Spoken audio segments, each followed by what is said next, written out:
Fala, galera, sejam muito bem-vindos a mais uma entrevista. O meu nome é João Pedro Fará e hoje eu tenho o enorme prazer de conversar com o Felipe Ximenes, diretor executivo de futebol, palestrante, empresário, e um nome muito diferente no meio da bola. Ximenes, como é que você está? Muito obrigado por ter aceito prontamente aqui o convite do BolaCast. Bom dia, João. É um prazer falar com você. Bom, eu fiz uma pesquisa, como eu sempre faço, para entrevistar o Ximenes, mas o currículo dele é muito extenso. Ele já trabalhou em várias áreas do futebol, que acredito que tenha dado muita experiência, né, para ele, para executar hoje em dia todas as funções. Mas, Ximenes, a gente vai falar sobre a sua carreira, mas eu quero começar agora já pelo final, cara. Em primeiro lugar, tem um clube no Rio, o qual eu sou torcedor, que está sem diretor executivo. Você recebeu alguma proposta do Vasco, algum contato do Vasco até o momento dessa entrevista para assumir o cargo de diretor executivo, ou não houve nenhuma conversa até agora? Não, eu não recebi. Eu só considero contato quando realmente alguém oficialmente do clube entra em contato comigo, né? E me faz algum tipo de convite. Não, eu tenho orgulho tremendo. Eu trabalhei 4 anos no Vasco, eu morei no estado de São Januário. Tenho um orgulho tremendo de ter participado um pouquinho da história do Vasco, mas eu não tive nenhum contato com a diretoria, não. E voltando, como eu falei, pelo final, você subiu agora com o Avaí, fez uma campanha muito importante, né, que foi esse acesso à primeira divisão. E eu quero saber de você como é que foi essa experiência desse acesso, ter trabalhado ali na ressacada. Foi seu primeiro trabalho, né, em Florianópolis, se eu não me engano, ou você já havia trabalhado? Sim. Pela minha pesquisa, Não, foi o primeiro. Foi o trabalho. primeiro trabalho aqui, primeira vez que eu morei em Florianópolis. Na Uhum. verdade, eu estou em Florianópolis ainda, né? Devido a uma questão eleitoral, que a gente está muito sujeito a isso, né, João? O presidente perdeu a eleição e o presidente que vai assumir já tem uma equipe de trabalho dele. Então, estou fazendo a transição aqui para o próximo presidente de uma maneira muito tranquila, muito democrática, graças a Deus. E devo estar indo para o Rio, porque a minha residência fixa é no Rio amanhã. E foi ótimo ter trabalhado aqui, foi um acesso para cardíacos, né, de teste para cardíacos, porque a gente acabou conquistando o acesso no minuto 44 do segundo tempo e realmente foi muito emocionante. Eu assisti esse jogo, né, até porque, enfim, o próprio Vasco já estava sem chances, né, permaneceu na segunda divisão. Mas aí eu queria saber de você qual é a diferença de você ter trabalhado no Avaí, né, que é um clube que não tem uma tradição de um Vasco, de um Cruzeiro, de um Botafogo, principalmente na questão financeira, e como foi esse trabalho? Você também trabalhou com o Marquinhos, né, que é um grande ídolo do clube. Como é que foi trabalhar com essas pessoas para conseguir o grande objetivo, que era o acesso? Na verdade, olha que legal, né, João? O Avaí foi o único clube dos que foram rebaixados no ano passado que se juntou aos 4 para voltar à primeira divisão. Infelizmente, o Vasco foi o único clube que foi rebaixado no ano passado e não retornou para a Série A do Campeonato Brasileiro, né? Curitiba, o Goiás e o Botafogo retornaram à Série A do Campeonato Brasileiro. Só isso já mostra o tamanho do feito do Avaí aqui, né? Apesar do Avaí realmente não ter a grandeza e a pujança de um clube como o Vasco, de um clube como o Cruzeiro, o Avaí ele tem um histórico recente de acessos bastante interessante, né? O Avaí subiu em 2014, subiu em 2016, subiu em 2018. Infelizmente, ele foi rebaixado em 15, 17 e 19, né? Ele tem o Marquinhos como gerente de futebol, que tem uma história no clube. Isso é muito bacana para os atletas que chegam, para as pessoas que trabalham com ele, e que ele passa realmente a questão da importância do clube, a paixão pelo clube. Foi uma experiência realmente muito bacana, até porque o Marquinhos já tinha sido atleta meu em 2007 no Atlético Mineiro. Não, foi um acesso muito emocionante. Imagino que deve ter sido muito importante para o torcedor, né? E você já atuou em diversas áreas do futebol. Você foi auxiliar técnico, diretor, né, também, gestor, superintendente, e trabalhou também até na área política como secretário, né, em Três Corações, que é a sua cidade. Eu queria saber de você se cada experiência, né, em cada área, essas experiências te fizeram um profissional diferente, e não assim, a gente comparando, porque seria deselegante aos demais, né, dizer que é melhor. mas como isso te ajudou, cada especificidade de cada área, para trabalhar hoje no futebol e dizer, bom, eu conheço da parte da política, eu conheço como atleta, eu conheço como diretor. João, eu acho que é muito legal. Uma coisa que eu penso, né? O processo de capacitação de um profissional ele se dá em 3 momentos. O primeiro, a vivência prática e empírica que ele tem sendo jogador, sendo torcedor, sendo jornalista. Depois, a vivência de certificação e capacitação quando ele faz uma faculdade. E depois o que eu chamo da capacitação contínua do profissional, que ela se dá em todas as experiências que ele vive, independente da área de atuação. Eu particularmente, me sinto muito feliz em ter podido exercer função de atleta, de preparador físico, de supervisor, de gerente de futebol, de diretor, de superintendente. Eu acho que isso, sem dúvida nenhuma, dá para mim uma vivência muito interessante nos clubes que eu vou trabalhar, mas, ao mesmo tempo, eu falo para as pessoas que são mais jovens e para outros profissionais. Uma vivência, ela não anula a outra. Então, essa é somente a minha experiência, que eu procuro tirar tudo que tem de melhor nela, mas certamente todo profissional tem a sua vivência e deve procurar tirar o que tem de melhor dentro da sua experiência.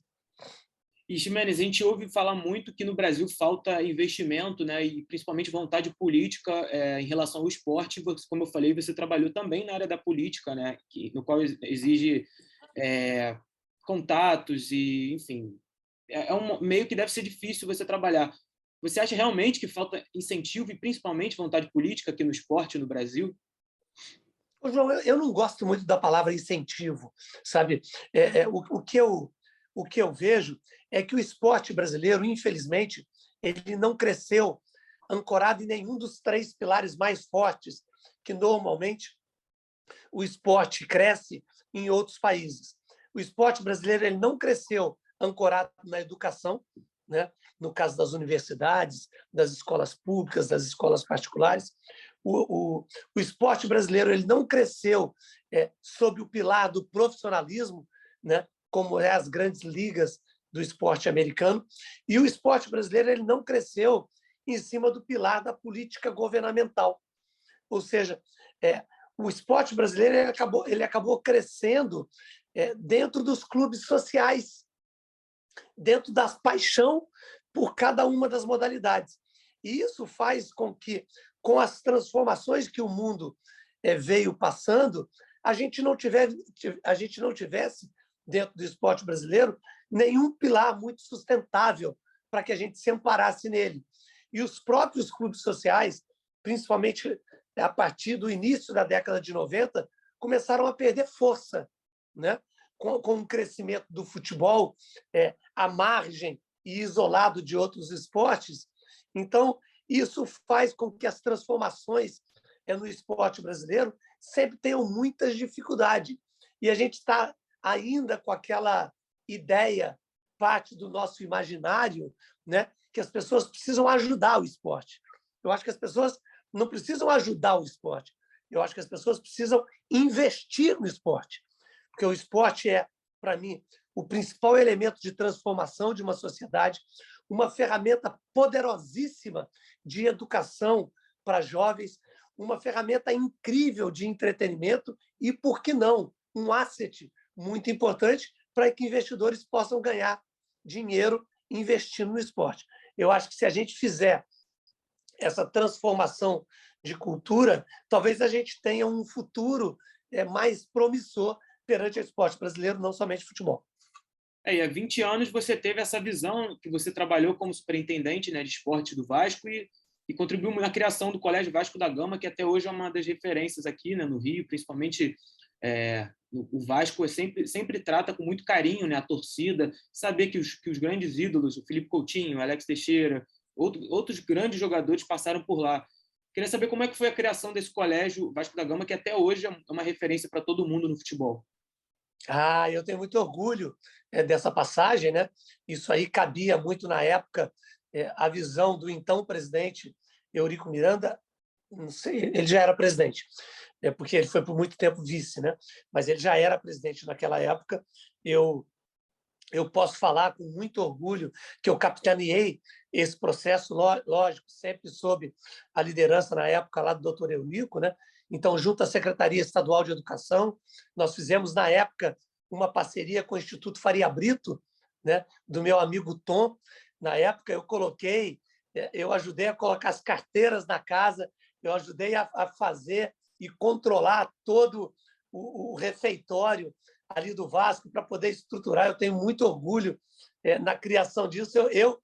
Na verdade, eu tirei a foto quando o doutor Eurico, juntamente com o Tom, cortaram a faixa inaugural com a tesoura ali, para você ver isso. Foi no ano de 2002, se não me engano, se eu não estou sendo traído pela memória, 2002 ou 2003, eu acho que 2002.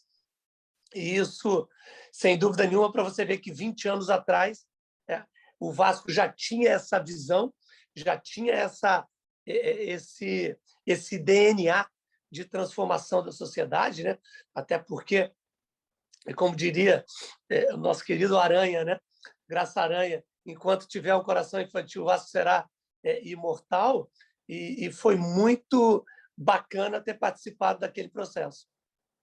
Não, imagino. E como é que foi trabalhar com o Eurico? Todo mundo sempre fala dele com muito carinho. Tem muita gente que critica por algumas ações, mas a maioria das pessoas dizem que ele foi um cara muito correto com quem trabalhou. Como é que foi a experiência de trabalhar com o Dr. Eurico? O doutor Eurico é um ícone do esporte brasileiro, né? Sem dúvida nenhuma. Eu tenho muita gratidão, primeiro ao Vasco, né? Que me deu essa oportunidade. Eu fui superintendente de esportes olímpicos do Vasco, eu capitaneei na época lá a equipe de voleibol do Vasco Três Corações, era a única equipe coletiva dentro do projeto olímpico fora da cidade do Rio de Janeiro. Isso foi muito bacana, aprendi muito com ele. Eu acho que ele é um personagem que as pessoas podem criticar e podem elogiar, mas nunca podem negar a sua importância perante ao Vasco e perante ao esporte brasileiro. E depois que você passou pelo Vasco, você foi gerente de futebol na Cabo Friense, né? Também gravava vídeos de jogos, o que foi uma inovação, né? E que até hoje, né, é usado também. E depois você trabalhou como auxiliar técnico um tempo, com PC no Botafogo, depois Cruzeiro, São Caetano, Fluminense, Náutico. E aí foi para o seu clube do coração, né? Que você não nega que você é torcedor do Atlético Mineiro e o que não faz diferença porque você é profissional, né? Então, como você já falou em outras entrevistas, a gente perde um pouco, né, a questão da torcida quando a gente começa a trabalhar até no rival, como você trabalhou no Cruzeiro e também tem um grande carinho.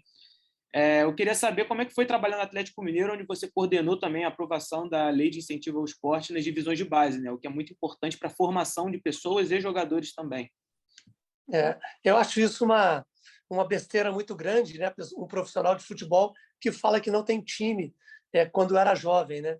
Isso é uma besteira. Eu acho que a pessoa vai estar mentindo, né? Mas como você mesmo falou, a nossa admiração pelo clube transforma completamente, porque você não é mais torcedor, você trabalha com futebol. Eu trabalhei nos anos de 5 e 6 no Cruzeiro, tive orgulho de ser campeão mineiro pelo Cruzeiro em 2006, em cima de Ipatinga, eliminamos o Atlético na semifinal. Isso não tem nada, sinceramente, não tem nada a ver quando as pessoas se amparam nisso para explicar qualquer coisa de crítica ou mesmo elogio perante a um profissional de futebol. No ano de 2007 foi promulgada, né? Desde 89 a gente só tinha a Lei Sarney, uma lei de incentivo ao esporte, e foi promulgada em 2007 uma nova lei de incentivo ao esporte. Naquele momento, eu era gerente geral, era o termo que utilizavam lá, de futebol no Atlético. A gente estava num processo ainda de construção da Cidade do Galo, de término da construção da Cidade do Galo. Esse foi um projeto também que eu falo com muito orgulho, porque eu elaborei juntamente com a equipe, aprovei e, juntamente com o presidente Ziza Valadares, na época, nós captamos, naquele momento, se não me engano, 6 milhões de reais para a finalização da construção da Cidade do Galo, e fizemos lá, também com um conselheiro do Atlético chamado Zé Marco, um cara especial, um projeto social que se chamava Educação se faz também com esporte, onde nós criamos 12 núcleos ao redor de toda Belo Horizonte para fomento do esporte. E a gente atendeu, naquele momento lá, quase 3.000 crianças e demos a oportunidade delas conhecerem a cidade do Galo, participarem desse processo junto à cidade do Galo. E o legado desse projeto ele está até hoje. O Atlético Mineiro tem hoje talvez o melhor centro de treinamento do Brasil e é o atual campeão brasileiro, né? Não, e é legal você falar isso, porque as pessoas, de modo geral, entendem que um diretor executivo, né, a gestão do futebol se aplica apenas a contratar jogador, a gerir o dia a dia, enquanto você tinha uma visão, né, também de base, que sem a base forte, né, os jogadores que sobem com uma visão de mundo, né, com a importância da educação, isso pode atrapalhar na questão da execução no final, né, na ponta. E você, depois de trabalhar no Galo, você teve um grande sucesso no Coritiba e foi responsável por eu ter quase um ataque cardíaco enquanto torcedor naquela final da Copa do Brasil de 2011, assistindo com meu pai, o Vasco, né? Foi praticamente o único título nacional que eu vi. E você foi tetracampeão paranaense, né, com Coritiba, o que foi um feito assim, histórico, único, dentro do Coritiba. Teve 2 vices. Campeão da Série B também. Campeão da Série B, 2 vices da Copa do Brasil, né, 2011, 2012. E, cara, era um time muito difícil de jogar. Eu lembro que aquele time com Rafinha, enfim, outros jogadores que era... O Suduro de Rouet teve aquela sequência, né, também, sem perder. Queria saber, cara, como 24 é que foi... vitórias. 24 vitórias. Queria saber como é que foi trabalhar ali no Curitiba e ter... Vocês marcaram uma época, né, dentro do Couto Pereira. Queria saber como é que foi essa experiência. Foi uma experiência fantástica, né? Eu tive, no início do trabalho, um problema muito sério, porque sempre a política, como diz, interferindo no futebol, né, João? Assim que eu fui contratado pelo Curitiba, por uma questão política, eles acabaram contratando um ex-candidato a presidente do clube para ser um superior a mim lá no Curitiba em 2009. Isso acabou culminando, não somente isso, mas vários outros fatores, acabou culminando com o rebaixamento do clube em 2009, aquela tragédia do Couto Pereira, né? Eu acabei assumindo realmente a gestão e a liderança do futebol do Curitiba após o rebaixamento, e aí realmente foram 4 anos fantásticos de tetracampeonato paranaense, uma conquista da Série B que eu considero que foi histórica, porque o Curitiba recebeu uma punição de 10 jogos na Série B do Campeonato Brasileiro. Então, nós disputamos 29 dos 38 jogos fora de Curitiba. Realmente foi muito duro. Uma equipe incrível que ela acabou emendando em 2011, sendo campeão invicto do Campeonato Paranaense, chegando aquele jogo realmente incrível lá. Eu fico com a imagem do Felipe e do Diego Souza ali dentro do túnel, né? Dentro do banco de reservas do Vasco, tampando a cara de nervosismo com o jogo que estava acontecendo. Naquela época não existia o gol qualificado, né? Aliás, existia o gol qualificado na Copa do Brasil. Nós perdemos de 1-0 em São Januário e ganhamos de 3-2 no Couto Pereira. Se fosse pelas regras atuais, a disputa seria nos pênaltis, né? Acabou não sendo, o Vasco acabou sendo campeão. Foi uma coisa muito bacana, porque ao longo desses praticamente 5 anos dentro do Curitiba, nós só tivemos 3 treinadores lá no Curitiba e só com uma demissão, porque, na verdade, o treinador Ney Franco, que foi o campeão da Série B com a gente, pediu para sair do Curitiba para assumir a Seleção Brasileira Sub-20. Então, eu tenho muito orgulho do trabalho que foi feito lá, e isso certamente ficou marcado, e eu me lembro muito bem das 24 vitórias consecutivas, que acabou gerando um Guinness Book em 2011, e nós fizemos a 24ª vitória com uma goleada de 6-0 sobre o Palmeiras do Filipão. Realmente foi um momento inesquecível. É um time que ninguém esquece, assim, principalmente da minha geração.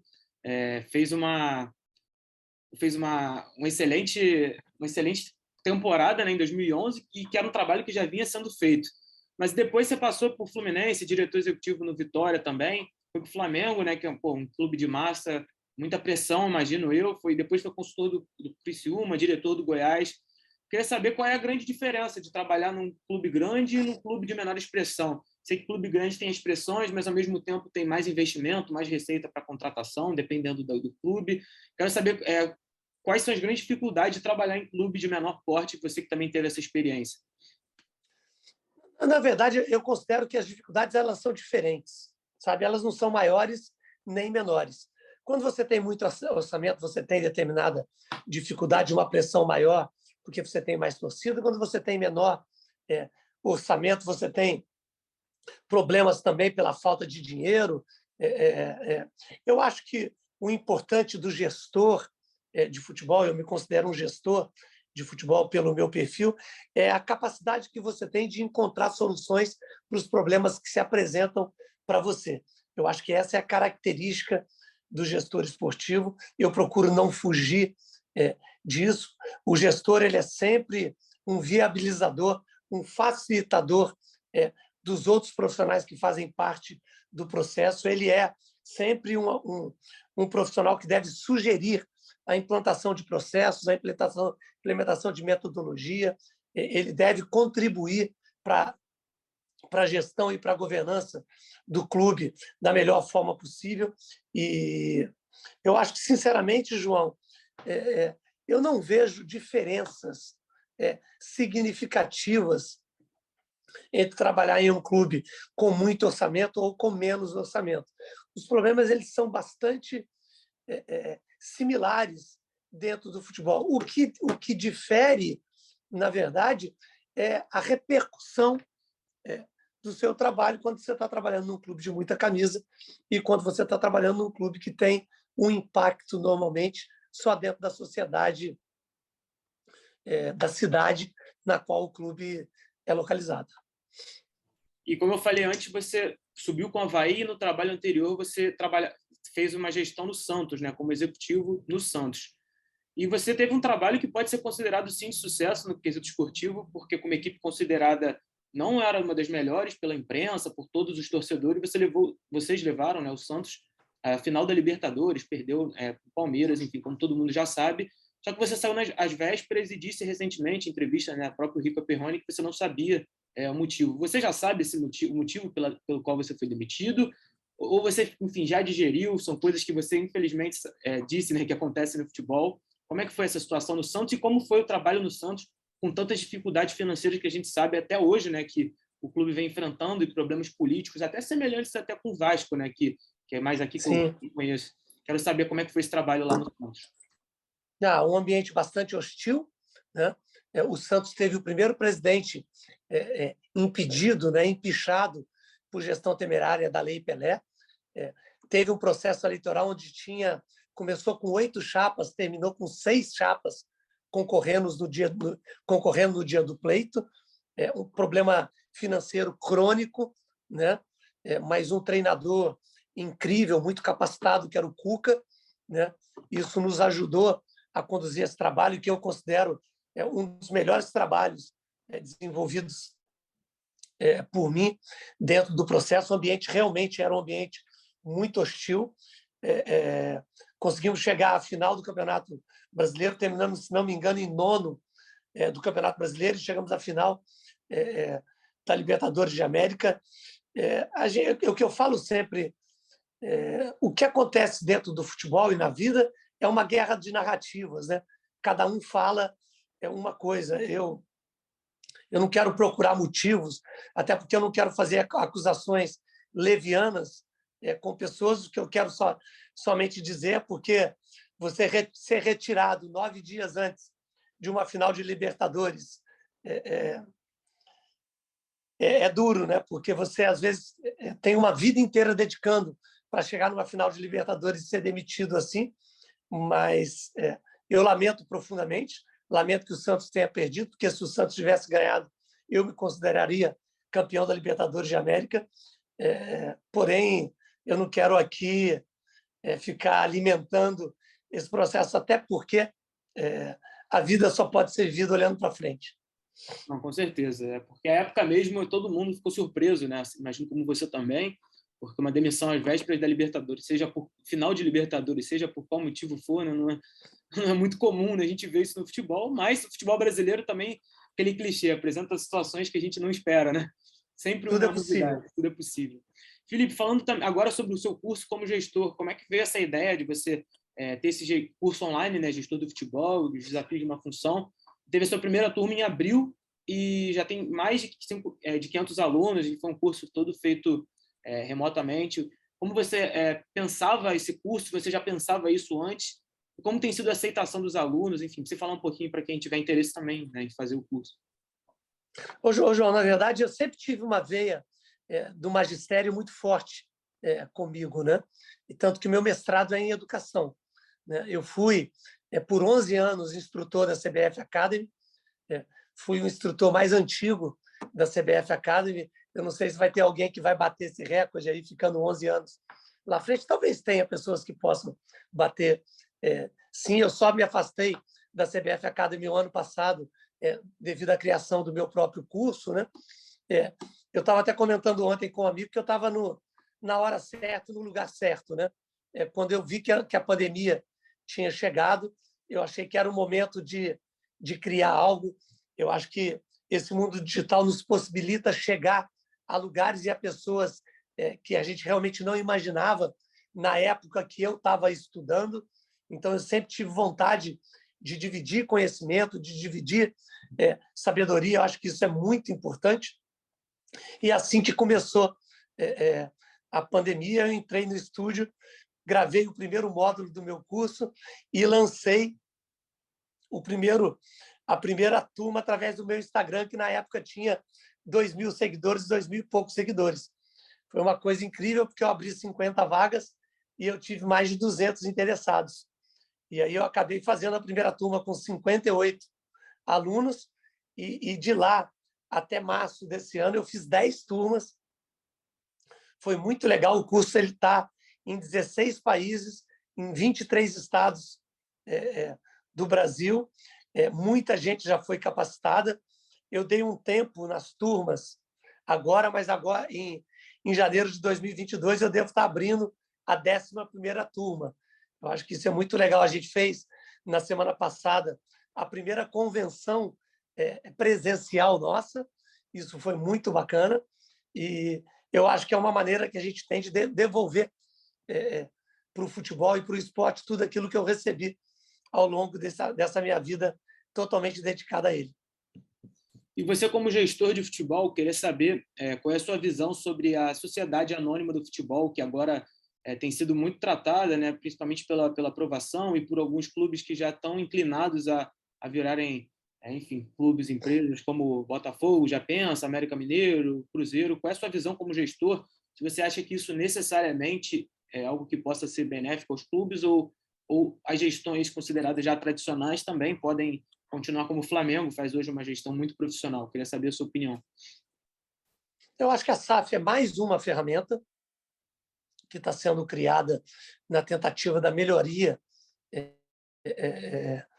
da saúde financeira, da saúde tributária, da saúde fiscal, mas principalmente da melhoria da gestão e da governança do futebol. Eu acho que ela não é, como muita gente pensa, a solução de todos os problemas, né?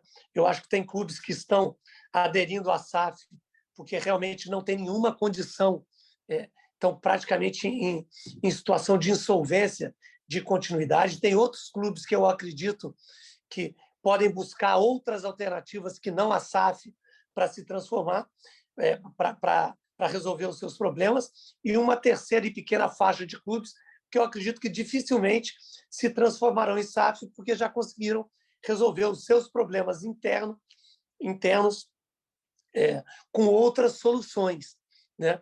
Então, eu acho que os clubes eles precisam, antes de mais nada, se preparar para isso, estarem atentos, saberem que se transformar numa sociedade anônima não é a solução de todos os problemas da noite para o dia, como se fosse uma varinha mágica. É muito importante estar atento na maneira como vai ser feito, na escolha do investidor, em como vai ser feita essa transição, para que a gente possa realmente fazer com que a SAF exerça tudo aquilo que ela pode exercer, que era a intenção das pessoas que a criaram, né? Nossa última pergunta aqui, antes de entrar no último quadrinho, é saber para você, em relação à arbitragem brasileira, se você acha que, assim como todo o resto dos clubes, dos dirigentes, ela deva ser profissional, porque todos os finais de semana, todo meio de semana, a gente vê em programas esportivos discussões sobre erros de arbitragem, e também saber de você como você enxerga o uso do VAR no futebol, agora que você trabalhou mais com o Avaí, com o Santos, né, no período do VAR. Queria saber se você é a favor ou não, qual é a discussão que deve ser feita em relação à arbitragem no Brasil. Bom, vamos lá. Tudo isso conceitualmente, tá, João? Eu acho que, antes de mais nada, a primeira pergunta sua, eu penso que a arbitragem deve ser profissional e independente. Eu acho que a gente precisaria criar, eu não sei se seria uma autarquia, eu não sei se seria uma entidade, mas eu acho que a arbitragem ela deve ser profissional e independente. Eu acho que isso, conceitualmente, daria não só uma legitimidade, mas uma credibilidade muito maior perante a arbitragem. Eu penso que o VAR ele é um caminho sem volta. Eu acho que a gente está ainda numa curva de aprendizado do VAR, né? Aqui no Brasil, a gente tem uma característica que a gente lança as transformações, mas a gente não faz períodos de testes, de estudos. A gente vai aprendendo com o avião voando, né? Eu acho que isso, a tentativa de acertar, faz com que, às vezes, a gente tropece, né? E coloque o carro na frente dos bois, como a gente fala lá em Três Corações, que é a minha terra. Então, eu acho que a gente se precipita, às vezes, mas se a gente olhar de uma forma fria, o VAR ele foi muito mais positivo para as equipes do que negativo dentro do Campeonato Brasileiro. Eu acho que só isso já valida essa ferramenta dentro do futebol brasileiro. Eu espero que ela não só siga, mas que ela possa ser aprimorada e que a gente tenha aí realmente cada vez mais os resultados sendo decididos somente dentro de campo e moderados pela arbitragem. E a última, antes do quadrinho, é sobre a seleção brasileira. Como você enxerga a seleção brasileira chegando a mais uma Copa do Mundo? E se você vê que os problemas políticos, né, envolvendo a CBF, se isso realmente interfere um pouco no trabalho ali da comissão técnica e da direção de futebol, que estão tentando trazer o ex-campeonato no ano que vem, em 2022. Quero saber, você como gestor, se você acha que isso influencia, assim como você já sofreu bastante, né, com questão política dentro de clube. Olha, eu sou um fã do Tite, fã de carteirinha do Tite. O Tite está tendo aí, pela primeira vez, ou talvez segunda, eu acho que de 58 para 62, mas eu acho que efetivamente no tempo moderno, a primeira vez fazendo um ciclo de Copa do Mundo, né? Ele disputou a última Copa do Mundo e vai disputar a próxima Copa do Mundo. Então ele fez o período de 4 anos. Eu confio muito na capacidade de gestão do Tite, na capacidade técnica do Tite. Eu acho que ele conseguiu conduzir todas as questões políticas da CBF de uma forma muito positiva. Eu torço muito para que a gente traga o hexacampeonato. Eu acho que a gente chega lá, se não como favorito, mas naturalmente como uma das 5 forças da Copa do Mundo de 2022. Eu espero muito que a gente faça uma baita Copa pelo Tite, por toda a sua comissão técnica e por ser um profissional do futebol brasileiro. Quando o futebol brasileiro ganha, todos nós ganhamos. Quando o futebol brasileiro perde, existe algumas poucas pessoas que acabam ganhando com isso. E eu, particularmente, fico do lado da maioria. Bom, agora no nosso último quadrinho, eu quero saber quem foi o melhor técnico que você trabalhou junto, que você sempre diz que teve o carinho de trabalhar e teve a oportunidade de poder aprender junto com esse treinador. Eu já tive muitos treinadores que eu trabalhei para poder não ficar em cima do muro e de maneira nenhuma colocando outros treinadores em segundo plano. Eu vou citar o Carlos Alberto Parreira, que para mim é uma referência mundial do esporte, um monstro sagrado do nosso futebol, ter trabalhado ao lado dele, para mim foi um orgulho muito grande. Qual foi o jogador mais fantástico que você trabalhou junto do ponto de vista esportivo? Eu não estou falando do ponto de vista pessoal. Que você, dentro dos treinos, quando você assistia, você falava, cara, esse cara é diferenciado em toda a sua carreira, assim. Alex. O Alex Careca? É. Ontem eu estava vendo o jogo beneficente e até hoje, se ele entrar em campo hoje, ele faz a diferença. É impressionante a Meu qualidade Deus do céu. do Alex. É uma coisa de Meu outro... Deus do céu. E uma pena ele não ter jogado uma Copa também, né, Felipe? Poxa. É. Neymar, você acha que ele tem potencial ainda para ser melhor do mundo e levar a seleção ao título ano que vem? Eu acho que quando a gente depende de um jogador para conduzir o título mundial, você já sai perdendo. Eu acho que a gente acaba descobrindo o protagonismo de um atleta quando acaba o campeonato. Eu acho que quem vai disputar a Copa do Mundo de 2022 é a seleção brasileira.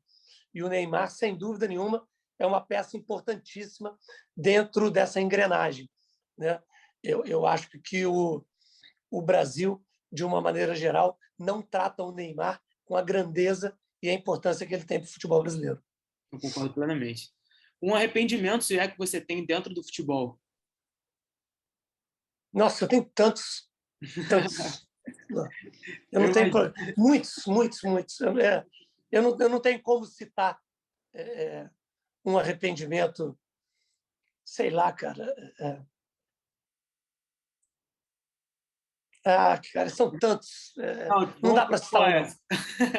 Essa não dá. E um sonho que o Felipe Ximenes tem depois, enfim, você já fez tantas coisas, já contribuiu tanto para o futebol, mas se você tem um sonho, seja como gestor ou como diretor executivo, enfim, dentro do futebol. Defender a seleção brasileira. E para a gente encerrar, eu quero saber quem é o Felipe Ximenes pelo próprio Felipe Ximenes, em 2 palavras. Não vou colocar uma palavra porque aí é para complicar ele.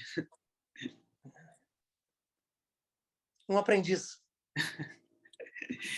Ximenes, muito obrigado, cara, pelo seu tempo, pela conversa aqui com a gente. Você é sempre muito solícito para aceitar esse convite aqui do BolaCast. Eu agradeço muito pelo seu tempo, né? Eu sei que você está aí gripado, passando por essa gripe que eu também passei, cara. Nossa, rapaz, eu tô mal. Peço até desculpa para o seu público aí. Pelo amor de Deus. Porque eu estou fazendo força aqui, eu só estou falando para o pessoal ver que congestionado, tossindo, mas com muita vontade de estar aqui com vocês. Muito obrigado, Ximenes. Eu quero que você deixe agora suas redes sociais, enfim, um recado final para os ouvintes e telespectadores do BolaCast. Tá. @Felipe Ximenes. Ximenes com X e S no final. A partir daí você encontra todas as minhas redes lá no Linktree. Eu tenho LinkedIn, eu tenho canal no YouTube, eu tenho Facebook, mas entrando pelo Instagram, no @Felipe Ximenes, o seu público vai encontrar todas as minhas redes. Beleza. Bom, eu agradeço mais uma vez, Ximenes, por ter aceito aqui o nosso convite. Desejo melhores sobre essa gripe que eu também passei. E, bom, vocês podem assistir aos outros vídeos aqui no canal e fiquem atentos às próximas entrevistas. Valeu, Ximenes. Abraço. Valeu, João. Um grande abraço. Tchau, tchau. Valeu.